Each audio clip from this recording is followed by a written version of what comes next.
Hello friends, यदि आप भी 10वीं कक्षा के स्टूडेंट हैं और आप भी संस्कृत का एग्जाम पेपर देने जा रहे हैं तो इस वीडियो को शुरू से लेकर अंत तक जरूर देखिएगा। इस वीडियो में हम आप सभी को बताने जा रहे हैं 10वीं कक्षा के संस्कृत के एग्जाम में पूछे जाने वाले 1 से लेकर 100 तक का ऐसा इंपोर्टेंट वीवीआई ऑब्जेक्टिव क्वेश्चन का सोल्यूशन जो कि आपके मैट्रिक के बोर्ड परीक्षा में 100% पूछे जा सकते हैं। तो चलिए फ्रेंड्स, बिना समय गवाए पहला क्वेश्चन का आंसर देख लेते हैं। है दोस्तों, जैसा कि आप सभी मोबाइल स्क्रीन पे आज का पहला सवाल क्वेश्चन नंबर 1 को देख पा रहे हैं। पहला सवाल कहता है उच्चारण प्रक्रिया का ज्ञान किस शास्त्र से होता है। तो याद रखिएगा, उच्चारण प्रक्रिया का जो ज्ञान है वो शिक्षा शास्त्र से होता है। क्वेश्चन का राइट आंसर ऑप्शन ए हो जाएगा जी। चलिए अगला सवाल उसमें 2 का आंसर दीजिए कि वेद किस प्रकार का शास्त्र है। तो याद रखिएगा, वेद जो है ये नित्य प्रकार का शास्त्र है। क्वेश्चन का राइट आंसर ऑप्शन बी होगा।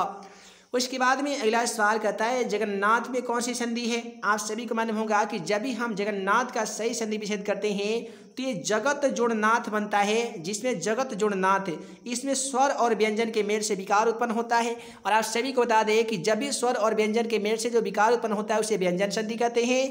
क्वेश्चन का राइट आंसर ऑप्शन बी हो जाएगा जी। चलिए अगला सवाल 4 का आंसर कीजिए कि पुष्पश्रिता में किन वर्णों की संधि हुई है। तो पुष्पश्रिता में अ और आ वर्णों की संधि हुई है। तो यहाँ पे क्वेश्चन 4 का राइट आंसर ऑप्शन ए हो जाएगा। अगला सवाल कहता है राष्ट्रपति का सही संधि विच्छेद सही विग्रह क्या हो जाएगा।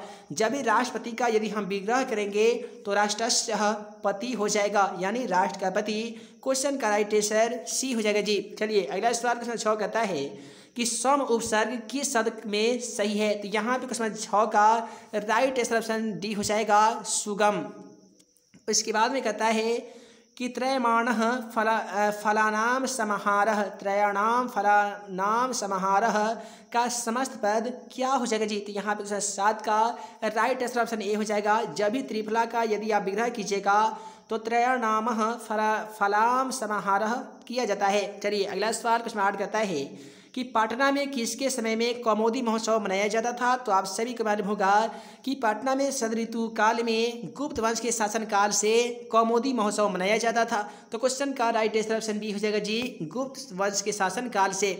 चलिए अगला सवाल कहता है पटना का प्राचीन नाम कौन सा नहीं है। तो यहाँ पे क्वेश्चन 9 का राइट आंसर ऑप्शन सी हो जाएगा, क्योंकि पुष्पपुर, कुसुमपुर और पाटलिपुत्र ये सभी पटना का प्राचीन नाम तो है, लेकिन मोदफलपुर ये पटना का प्राचीन नाम नहीं है। तो क्वेश्चन का राइट आंसर सी हो जाएगा। अगला सवाल क्वेश्चन 10 का आंसर कीजिए कि मेगास्थनीज कहाँ का राजदूत था। आप सभी को बता दें मेगास्थनीज जो है यह यूनान का राजदूत था। क्वेश्चन का राइट आंसर ऑप्शन ए हो जाएगा, यूनान का। नेक्स्ट क्वेश्चन अगला सवाल कहता है कि हिरण्मयेन पात्रेण डॉडर सत्य धर्माय दृष्टे। तो आप सभी को कहता है कि मंत्र किस उपनिषद से लिया गया है। यदि आप मंगलम पाठ का अध्ययन किए होंगे तो आप सभी को मालूम होगा कि हिरण्मयेन पात्रेण सदस्य मुखम अपहितम, इस प्रकार से जो श्लोक लिया गया है यह ईशावास्य उपनिषद से लिया गया है और ये मंगलम पाठ का पहला श्लोक है। क्वेश्चन का राइट आंसर ऑप्शन बी हो जाएगा जी। चलिए अगला सवाल कहता है कि मंगलम पाठ में कुल कितने मंत्र हैं। इसी क्वेश्चन को संस्कृत में पूछा जाता है कि मंगलम पाठे कति मंत्र संकलितः सन्ति। तो याद रखिएगा कि मंगलम पाठ में कुल 5 मंत्र संकलित है। क्वेश्चन का राइट आंसर सी हो जाएगा जी। चलिए अगला सवाल कहता है कि उत्सव व सच्च का सही संधि विच्छेद क्या हो जाएगा जी। तो यहाँ पे क्वेश्चन 13 का राइट आंसर डी हो जाएगा, उत्सव प्लस च। उसके बाद में कहता है कि अत्यधिक में कौन सा उपसर्ग है। जब भी अत्यधिक में उपसर्गों की बात की जाए आप सभी को मालूम होगा कि उपसर्ग हम लोग उस शब्दांश को कहते हैं जो किसी शब्द के पहले जुड़कर उसका अर्थ बदल देता है। जैसे अत्यधिक को अति प्लस अधिक होता है, जिसमें अति उपसर्ग लगा हुआ रहता है। क्वेश्चन का राइट आंसर ऑप्शन ए होगा। अगला सवाल 15 कहता है गोलगृहम शब्द में कौन सा समास है। देखिए गोलगृहम शब्द में हमें समास बताना होगा। तो क्वेश्चन 15 का राइट आंसर ऑप्शन बी हो जाएगा। इसका पहला पद विशेषण दूसरा पद विशेष है, इसलिए राइट आंसर कर्मधारय समास होगा। चलिए अगला सवाल कहता है निर्धारण के अर्थ में कौन सी विभक्ति होती है। तो यहाँ पे क्वेश्चन 16 का राइट आंसर ऑप्शन सी हो जाएगा जी, 7वीं विभक्ति होती है। नेक्स्ट क्वेश्चन कहता है कि पृथक अव्यय के योग से कौन सी विभक्ति होती है। तो यहाँ पे क्वेश्चन 17 का राइट आंसर ए हो जाएगा, तृतीया विभक्ति होती है। अगला सवाल कहता है पितरी किस शब्द का रूप है। तो यहाँ पे 18 के आंसर की बात करें तो राइट आंसर ऑप्शन बी हो जाएगा, पितरी। अगला सवाल 19 को देखिए कि खाद किस लकार का रूप है। तो दोस्तों खाद लकार के रूप की बात करें तो यहाँ पे क्वेश्चन 19 का राइट आंसर ऑप्शन सी हो जाएगा, ये लोट लकार का रूप है। चलिए अगला सवाल कहता है भवानी में कौन सी स्त्री प्रत्यय लगा हुआ है। दोस्तों क्वेश्चन नंबर 20 का राइट आंसर सी हो जाएगा। इसमें डीन नामक स्त्री प्रत्यय का यूज किया गया है। अगला सवाल क्वेश्चन नंबर 21 को देख लीजिए। खाद्यनाम में कौन सा प्रत्यय है। तो यहाँ पे खाद्यनाम में आप सभी का प्रत्यय के बारे में बात करें तो इसमें ल्यूट प्रत्यय हो जाएगा। क्वेश्चन का राइट आंसर ऑप्शन सी हो जाएगा ल्यूट। उसके बाद में कहता है कि तमप प्रत्यय किस पद में है। तो यहाँ पे तमप प्रत्यय की बात करें तो क्वेश्चन 22 का राइट आंसर ए हो जाएगा शोभनम। उसके बाद में कहता है वीरेश्वर कहाँ का मंत्री था। ये 100% आपके मैट्रिक एग्जाम पेपर में देखने को मिलेगा। तो याद रखिएगा दोस्तों वीरेश्वर कैसा मंत्री था ऐसा पूछा गया है। तो वीरेश्वर जो है यह मिथिला का मंत्री था जो काफ़ी ही ज़्यादा दयालु था। क्वेश्चन नंबर 23 का राइट आंसर ऑप्शन ए हो जाएगा जी। चलिए अगला सवाल क्वेश्चन नंबर 24 का आंसर कीजिए कि अलसरा में आग क्यों लगाई गई थी। आप सभी को मालूम होगा कि अलसरा में मंत्रियों के द्वारा एक योजना बनाई गई थी कि ऐसा किया जाए इसमें जितने भी धूर्त लोग आलसी का भेष बनाकर भोजन और वस्त्र ग्रहण कर रहे हैं उन सभी आलसियों की पहचान करने के लिए चिन्हित करने के लिए अलसरा में आग लगाई जाए। तो इसी योजना को कायम रखते हुए अलसरा में आग लगाई जाती है ताकि आलसियों की पहचान की जाए, आलसियों को चिन्हित किया जा सके। चलिए अगला सवाल क्वेश्चन नंबर 25 कहता है संस्कृत साहित्य कैसा है। तो यहाँ पे क्वेश्चन 25 का राइट आंसर ऑप्शन बी हो जाएगा जी। उसने बताया गया है कि संस्कृत साहित्य विपुलम साहित्य वर्तती, ऐसे कुछ बताया गया कि संस्कृत साहित्य जो है वो विपुल है। उसके बाद में कहता है वरदाम्बिका प्रणय किनकी रचना है। ये क्वेश्चन मोस्ट इंपोर्टेंट है। Question 26 right answer option D हो जाएगा वरदाम्बिका प्रणय तिरुमलंबा की रचना है। चलिए अगला सवाल क्वेश्चन 27 को देखिए। गायंती देवाः कील डॉट पुष्पा सुरतवाद किस पुराण से संकलित है। क्योंकि जब भारत में यह पाठ का अध्ययन करेंगे तो पहला पद विष्णु पुराण से लिया गया है तो दूसरा पद भागवत पुराण से लिया गया है। तो ये देवा गीत गाने गाता यानी देवता लोग भारत के गीत गाते हैं, ये विष्णु पुराण से लिया गया पद है। क्वेश्चन का राइट आंसर ए हो जाएगा जी। चलिए भारतीय धरा कैसी है। तो आप सभी को बताया गया है कि भारतीय धरा बहुत ही विशाल है, विशाला धरा भारतीय। तो क्वेश्चन 28 का राइट आंसर बी हो जाएगा विशाला। अगला सवाल बाल प्रस्ताव से कौन सा पद बनेगा। तो यहाँ पे क्वेश्चन 29 का राइट आंसर ऑप्शन सी हो जाएगा बाल प्रस्ताव। देखिए किसी भी शब्द में जब टाप प्रत्यय लगता है तो ट लोप हो जाता है और प भी लोप हो जाता है। जब बाल में आकार जोड़ देंगे तो बाला ही ना होगा जी। बाला ऑप्शन सी में दिया गया है। क्वेश्चन का राइट आंसर सी होगा जी। चलिए अगला सवाल क्वेश्चन नंबर 30 कहता है कि नम परस धातु के ल्यूट लकार का रूप क्या हो जाएगा। तो यहाँ पे क्वेश्चन 30 का राइट आंसर ऑप्शन डी हो जाएगा नश्यति। उसके बाद में कहता है किस शब्द में ऑनियर प्रत्यय लगा हुआ है। तो यहाँ पे क्वेश्चन 30 का क्वेश्चन 31 का राइट आंसर की बात करें तो दर्शनियम हो जाएगा क्योंकि ऑनियर प्रत्यय किसी भी शब्द में लगकर यम बनता है जैसे दर्शनियम। उसके बाद में मनुष्यतम में कौन सा तद्धित प्रत्यय लगा हुआ है। तो क्वेश्चन 32 का सही जवाब की बात करें तो इसमें अत्व प्रत्यय हो जाएगा। चलिए अगला सवाल क्वेश्चन 33 कहता है कि त्रल प्रत्यय किस अव्यय में नहीं है। तो यहाँ पे क्वेश्चन 33 का राइट आंसर ऑप्शन सी हो जाएगा कृतः। उसके बाद में कहता है जन्म पूर्व संस्कार क्यों किया जाता है, यानी जन्म के पहले जो संस्कार होता है उसे कौन सा संस्कार के नाम से जाना जाता है। तो याद रखिएगा जन्म के पहले संस्कार को जन्म के पहले संस्कार क्यों होता है। तो गर्भ की रक्षा करने के लिए, गर्भ में संस्कार रोपण हेतु, गर्भवती की प्रसन्नता के लिए।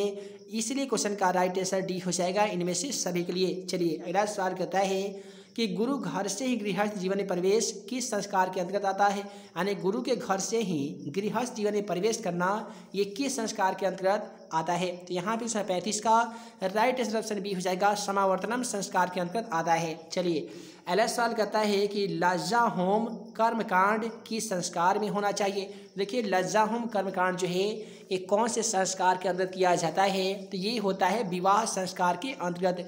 क्वेश्चन का राइट आंसर ऑप्शन बी हो जाएगा और ये सभी के सभी क्वेश्चन भारतीय संस्कार पाठ से लिया गया है। चलिए अगला सवाल 37वां सवाल कहता है किसका व्याकरण प्रसिद्ध है। तो आप सभी को बता दें किसका व्याकरण प्रसिद्ध है। वह कौन से व्यक्ति है जिनका व्याकरण काफ़ी ही ज़्यादा पॉपुलर, काफ़ी ज़्यादा प्रसिद्ध है। 37वां सवाल का राइट आंसर ऑप्शन सी हो जाएगा पाणिनि एक ऐसी लेखिका है जिनका जो व्याकरण है पूरे जगत में प्रसिद्ध है।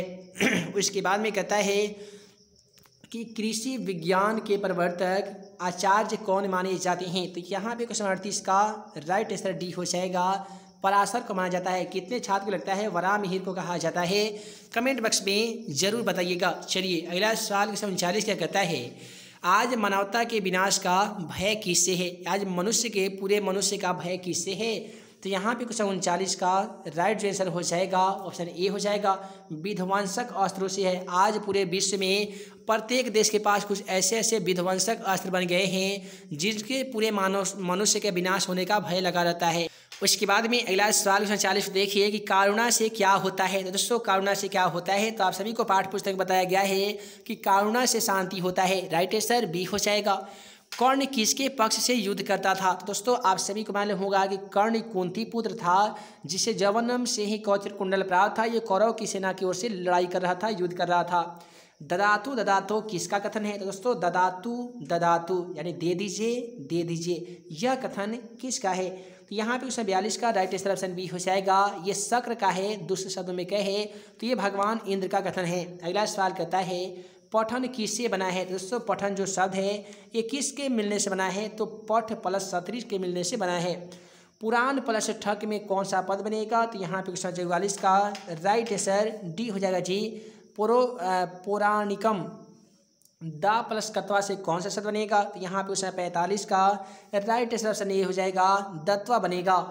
उसके बाद में कहता है कि संख्या पूर्वे द्विगुह का उदाहरण निम्नलिखित में से कौन सा हो जाएगा जी। यहाँ पे 46 का राइट आंसर ऑप्शन बी हो जाएगा, यानी त्रिभुवनम। कहता है कि द्विगु समास का उदाहरण कौन सा होगा। तो आप सभी को मालूम होगा कि जिन समासिक शब्द का पहला पद संख्यावाचक हो से द्विगु समास करते हैं।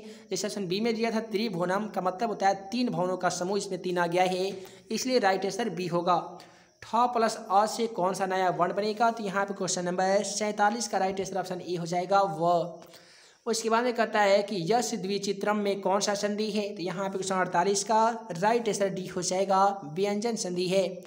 उसके बाद में कहता है कि राघव शिक्षकात् संस्कृतः पठति, वाक्य में शिक्षकात् पद में 5वीं विभक्ति किस सूत्र के माध्यम से हुई है। तो यहाँ पे 49 का राइट आंसर बी हो जाएगा, आखोतोपयोगः।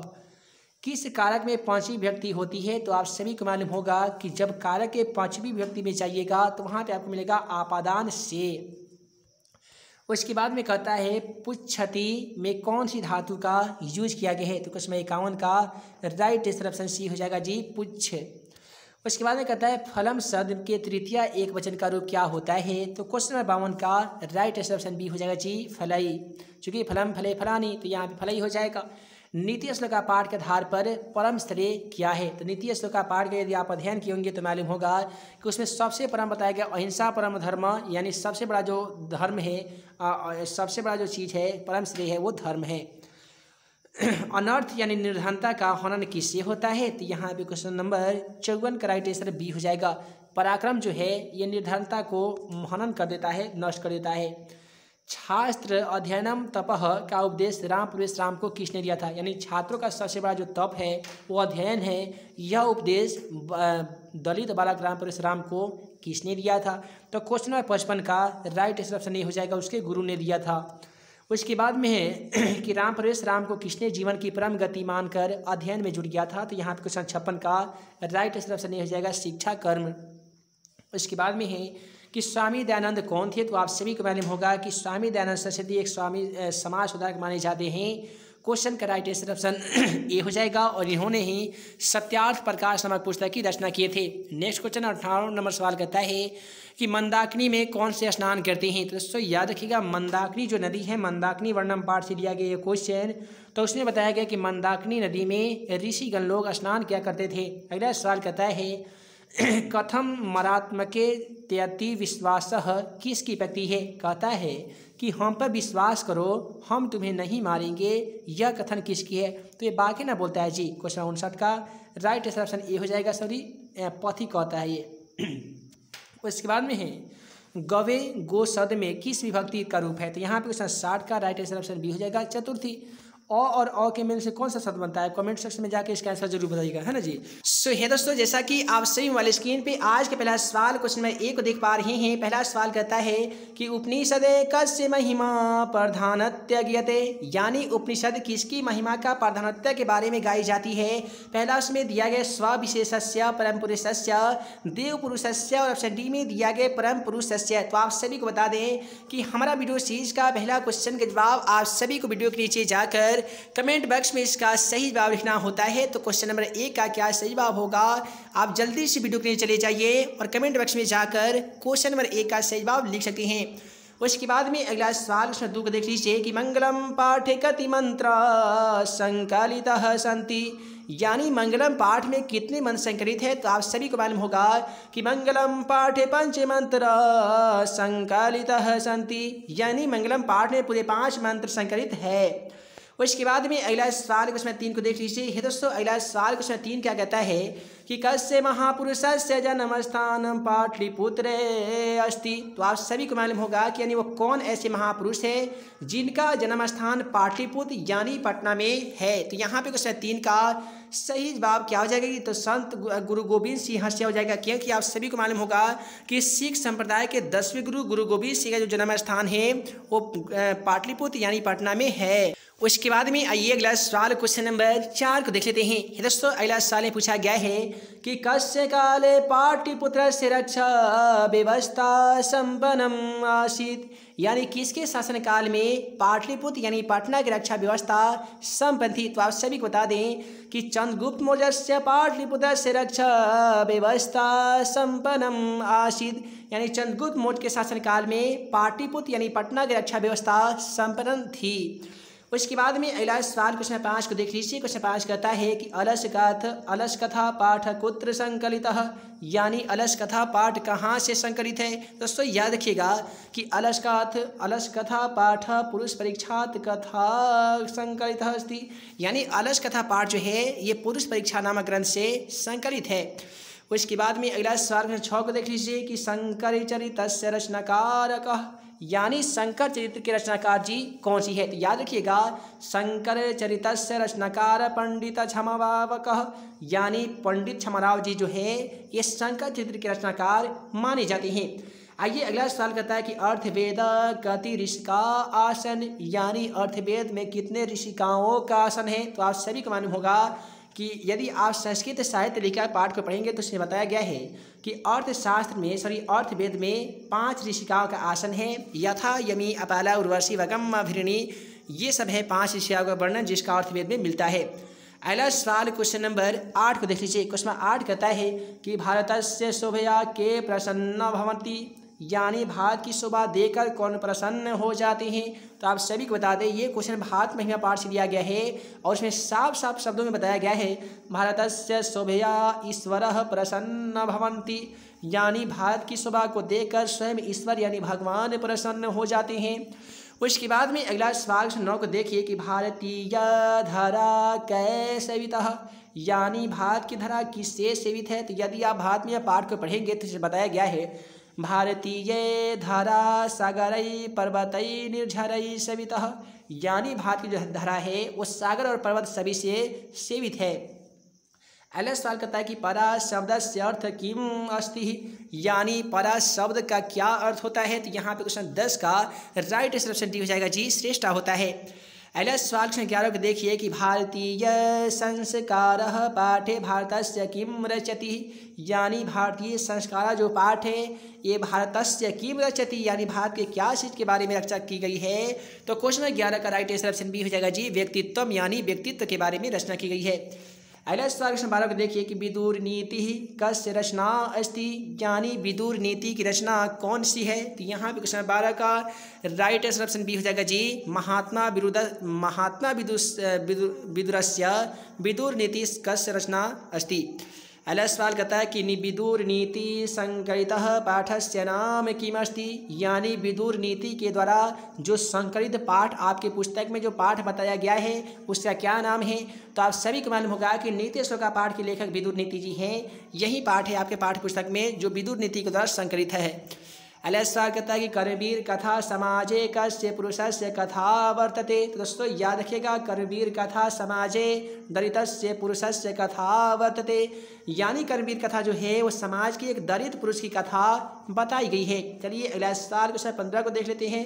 स्वामी दयानंद कह, यानी स्वामी दयानंद सरस्वती कौन थे। तो याद रखिएगा कि आज समाजस्य संस्थापकः स्वामी दयानंद सरस्वती भवन्ति। अगला सवाल कहता है समाजस्य शिक्षकायः उद्धारकः, यानी समाज में शिक्षा का उद्वारक किसे माना जाता है? तो याद रखिएगा क्वेश्चन का राइट आंसर ये हो जाएगा जी स्वामी दयानंद सरस्वती को ही माना जाता है। अगला सवाल कहता है मंदाकिनी वर्णम पाठस्य रचनाकारक अस्ति, यानी मंदाकिनी वर्णम पाठ के रचनाकार कौन है? तो याद रखिएगा मंदाकिनी वर्णम पाठस्य महावाल्मीकि रचना अस्ति, यानी महर्षि वाल्मीकि के द्वारा ही मंदाकिनी वर्णम की रचना की गई है। चलिए अगला सवाल कहता है रामायणम ग्रंथस्य रचनाकारक अस्ति, तो याद रखिएगा रामायणम वाल्मीकि रचनाकार अस्ति, यानी रामायण ग्रंथ के रचनाकार महर्षि वाल्मीकि जी है। अगला सवाल कहता है कि मंदाकिनीघम के अवगाहन्ते, तो याद रखिएगा मंदाकिनीघम के अवगाहन्ते, तो ऋषि अवगाहन्ते, यानी मंदाकिनी में कौन कौन से स्नान करते हैं? तो ऋषि लोग स्नान करते हैं। अगला सवाल कहता है मुनियः कम उपतिष्ठन्ते, तो यहाँ पे 20 का राइट आंसर ऑप्शन डी हो जाएगा मुनियम आदित्यम उपतिष्ठन्ते। अगला सवाल कहता है जी कि व्याघ्रपति कथाया रचनाकारक अस्ति, यानी व्याघ्रपति का रचनाकार कौन है? तो आप सभी को बता दें कि व्याघ्रपति कथाया रचनाकारः नारायण पंडितः अस्ति। अगला सवाल कहता है व्याघ्रपति कथा कस्मात् ग्रंथात् उद्धृत अस्ति, यानी व्याघ्रपति कथा जो है ये किस ग्रंथ से उद्धृत है? तो याद रखिएगा व्याघ्रपति कथा हितोपदेश कस्मात् ग्रंथात् उद्धृत अस्ति, यानी व्याघ्रपति कथा जो है वो हितोपदेश से उद्धृत है। अगला सवाल कहता है कि व्याघ्रपति कथाया कस्मात् खंडात् संकलितः, यानी व्याघ्रपति कथा किस खंड से संकलित है? तो याद रखिएगा व्याघ्रपति कथा मित्रलाभ नामक खंडात संकलितः, यानी व्याघ्रपति कथा जो है ये मित्रलाभ नामक खंडात से संकलित है। अगला सवाल व्याकरण खंड से लिया गया है और सवाल में हमसे क्या पूछा गया है कि देव प्लस आलयः के योग से कौन सा शब्द बनेगा? तो याद रखिएगा देव प्लस आलयः से देवालयः बनता है ना जी। क्वेश्चन का राइट आंसर बी हो जाएगा। अगला सवाल कहता है काल पर्याप्त का क्षयम भवति, काल पर्याप्त कयम क्षयम भवति, तो यहाँ पे क्वेश्चन 25 का राइट आंसर ऑप्शन ये हो जाएगा काल पर्याप्त शिक्षा क्षयम भवति। अगला सवाल कहता है कर्णभार नाटकम कस्य रचना अस्ति, यानी कर्णभार नाटक किसके द्वारा रचित है? तो यहाँ पे 26 का राइट आंसर ऑप्शन ये हो जाएगा कर्णभारम नाटकम भासस्य रचना अस्ति, यानी कर्णभार नाटक जो है ये महर्षि भास के द्वारा लिखी गई है। क्रिया बिना किम भारः, क्रिया के बिना कौन ज्ञान के कौन भार के समान है? तो आप सभी को मालूम होगा कि नीति श्लोक का पाठ में बताया गया है कि क्रिया बिना ज्ञानम भारः, यानी क्रिया बिना ज्ञान के भार के जो है समान है। अनेकेषु राज्येषु परस्परम किम परिचालितः, यानी अनेक राज्यों में लगातार क्या प्रचलित है? तो आप सभी को विश्व शांति पाठ में बताया गया है अनेकेषु राज्येषु परस्परम शीत युद्धम प्रचलितः, यानी अनेक राज्यों में लगातार शीत युद्ध प्रचलित है। तो क्वेश्चन का सही जवाब ऑप्शन ए हो जाएगा शीत युद्धम, यानी शीत युद्ध। अगला सवाल क्वेश्चन 29 को देख लीजिए। क्वेश्चन 29 क्या कहता है जी कि वेद रूपम शास्त्रम किम भवति, वेद रूपी जो शास्त्र होते हैं उसे क्या कहते हैं? तो याद रखिएगा जी कि वेद रूपी शास्त्र को नित्यम कहा जाता है, नित्य कहा जाता है जी। चलिए अगला सवाल 30 का था दात्री शब्द का 7वीं विभक्ति में एक वचन में रूप क्या हो जाता है? तो क्वेश्चन 30 का राइट आंसर बी हो जाएगा दात्री। यहाँ से जल्दी जल्दी क्वेश्चनों का देखेंगे क्योंकि ये व्याकरण खंड से लिया गया है। त्रियी पद में मूल शब्द निम्नलिखित में से कौन सा हो जाएगा? तो याद रखिएगा क्वेश्चन का राइट आंसर सी हो जाएगा। चलिए अगला सवाल देव शब्द का षष्ठी एक वचन में क्या हो जाएगा? तो देव शब्द का जो रूप है वो षष्ठी जब हम लोग एक वचन में जाती हैं तो देवस्य बन जाता है, देव का अस्यः। युष्माकम का मूल शब्द क्या होता है? तो याद रखिएगा 100% क्वेश्चन देखने को मिल सकता है।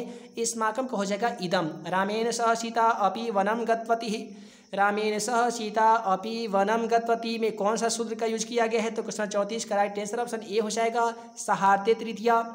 चलिए भारतः प्रकृत्यः एवं सुंदरम में कौन सा सूत्र का यूज किया गया है? तो क्वेश्चन 35 का राइट आंसर ऑप्शन बी हो जाएगा प्रकृत्याभि उपसंख्यानम। जटाभि स तपसः जायते में कौन सा सूत्र का यूज किया गया है? जटाभि स तपसः जायते में कौन सा सूत्र का यूज किया गया है? तो क्वेश्चन का राइट आंसर इत्यम भूत लक्षणे हो जाएगा जी। देखिए उद्गम में कौन सा उपसर्ग लगा है? तो उद्गम में आप सभी को उपसर्ग बताना है तो उत हो जाएगा जी। क्वेश्चन 37 का राइट आंसर क्या होगा? तो ऑप्शन ई हो जाएगा। चलिए अनुभव में कौन सा उपसर्ग लगा है? तो अनु हो जाएगा, राइट आंसर सी हो जाएगा। और दूर उपसर्ग से कौन सा शब्द बना है? तो दूर उपसर्ग से दुष्कर बनता है ना जी। क्वेश्चन का राइट आंसर दुष्कर, देखिए यहाँ पे 39 का राइट आंसर दुष्कर नहीं दुष्स्वप्न हो जाएगा। चलिए आस्था प्लस कत्वा से कौन सा शब्द बनेगा? तो आस्था प्लस कत्वा के मेल से बना शब्द आस्थायित्व हो जाएगा, है ना जी। राइट आंसर बी होगा। अगला सवाल, क्री प्लस कत्वा से कौन सा शब्द बनेगा? तो ये कृत्वा हो जाएगा। राइट आंसर डी हो जाएगा।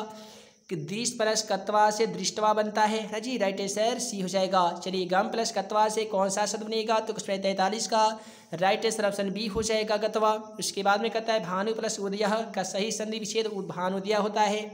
लघु प्लस उर्मी का सही संधि विच्छेद क्या होता है? तो लघुर्मी होता है। वसु प्लस उत्सवः का सही संधि विच्छेद क्या होता है? तो वधुत्सवः हो जाएगा। चलिए, उसके बाद में आइए हम लोग अगला सवाल क्वेश्चन नंबर 46 को देख लेते हैं। 47 को देख लेते हैं। उपकृष्णम में कौन सा समास का यूज किया गया है? तो 47 नंबर सवाल का राइट आंसर ऑप्शन सी हो जाएगा। इसका पहला पद अव्यय है, इसलिए अव्ययी भाव समास हो जाएगा। पीताम्बरः में कौन सा समास लगा हुआ है? तो यहाँ पे क्वेश्चन 48 का राइट आंसर ऑप्शन बी हो जाएगा, बहुव्रीहि समास। इति हरि में कौन सा समास का यूज किया गया है? तो क्वेश्चन 49 का राइट आंसर ऑप्शन बी हो जाएगा, अव्ययी भाव समास। वीणा पाणी का समास का नाम लिखिए। तो दोस्तों, आप सभी को मालूम होगा कि जिस समास एक शब्द का कोई भी पद प्रधान ना हो, उसका दोनों पद मिलकर किसी अन्य पद की ओर हमें निर्देशित करता है, तो बहुव्रीहि समास हो जाता है। तो यहाँ पे राइट आंसर ऑप्शन नहीं हो जाएगा जी, बहुव्रीहि समास। तो दोस्तों, आज की इस वीडियो में हम लोगों ने देखा काफ़ी मजेदार तरीके से संस्कृत का 1 से लेकर 50 तक का ऐसा इंपोर्टेंट वीवीआई ऑब्जेक्टिव क्वेश्चन का सलूशन जो कि आपके मैट्रिक के बोर्ड परीक्षा में 100% पूछे जा सकते हैं। दोस्तों, आशा है आज का वीडियो आप सभी को पसंद आया हो तो वीडियो को लाइक करें, अपने दोस्तों में शेयर करें। ऐसे ही नए वीडियो पाने के लिए आप हमारे YouTube channel math and magic tips को सब्सक्राइब करना बिल्कुल ना भूलिएगा। तो ये दोस्तों, हम जल्द मिलेंगे संस्कृत का एक और वीडियो लेक्चर के साथ। तब तक के लिए आप तमाम छात्र छात्राओं को वीडियो देखने के लिए बहुत बहुत धन्यवाद।